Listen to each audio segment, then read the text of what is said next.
This MACD strategy I'm about to show you is one of the highest win rate strategies you can possibly do in trading. It is very easy to use, works in almost every single market, and most importantly, it makes money. Well, enough talk, let's get straight into it. The MACD, or the moving average convergence divergence, is one of the most popular technical indicators used by traders. Essentially, this indicator uses moving averages to find trends in the market, and it's pretty damn good at it too. Now, if you're an experienced trader, you've probably used or heard about this MACD indicator before, but the MACD indicator by itself is just alright, to be honest. So make sure you watch this full video to see how I pair it with some other indicators to make it perform so much better. First things first, let's add the MACD indicator to our chart. To do that, you're going to go to TradingView or whatever chart website you prefer, and then you're going to go up here to the indicators tab, type in MACD, and click this top one. Now that we have the MACD indicator added, let's make sure we know how the MACD actually works. The MACD is made up of 4 different components: the MACD line, the signal line, the histogram, and the zero line. The MACD line, which is the blue line, in most cases is usually a 12-day moving average. The signal line, which is the orange line, is usually a 26-day moving average. Next, we have the histogram, which represents the difference between the MACD line and the signal line. So, for example, the smaller the space between the two lines, the smaller the histogram gets. The bigger the space, the bigger it gets. You can also see once the MACD line crosses above the signal line, the histogram turns green, and if the MACD line crosses below the signal line, it turns red. And finally, we have the zero line, which basically represents the center of the MACD indicator. Now that we know the 4 components, let's make sure we know how to use them.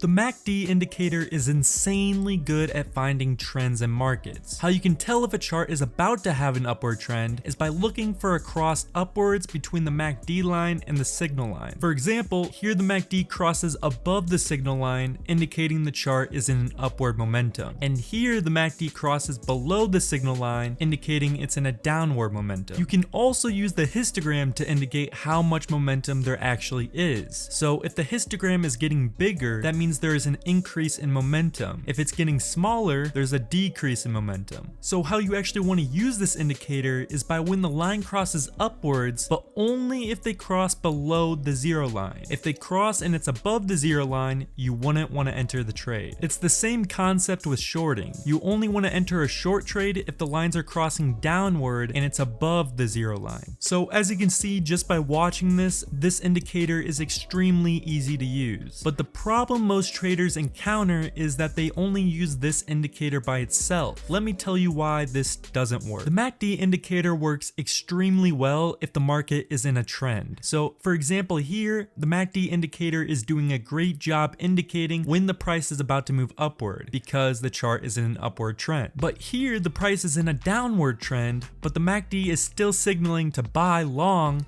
even though the price is going down. A simple fix to this issue, for example, if we're trading long, we only want to trade if the market is in an uptrend. You never want to trade against the trend because the odds will always be against you. So an easy way to figure out if the market is in an uptrend, you simply just need to add a 200-day moving average. To do this, you're going to go to the indicators tab on TradingView and type in EMA, which stands for exponential moving average or moving average exponential.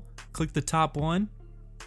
Then you're going to go here, click the settings of the EMA, and you're going to go to inputs and change the length to 200, which is going to make it a 200 exponential moving average. Then you're going to go to style, and I like to make mine red, but you can make it whatever color you want. Once we have the EMA indicator added, you'll see just a single line. If the price is above that line, the market is in an uptrend. If the price is below that line, the market is in a downtrend. So after learning that we only want to trade in an uptrend market if we're going long, so all we have to do is put it all together. We buy if the MACD line crosses below the zero line mark and the current price also is above the 200-day moving average.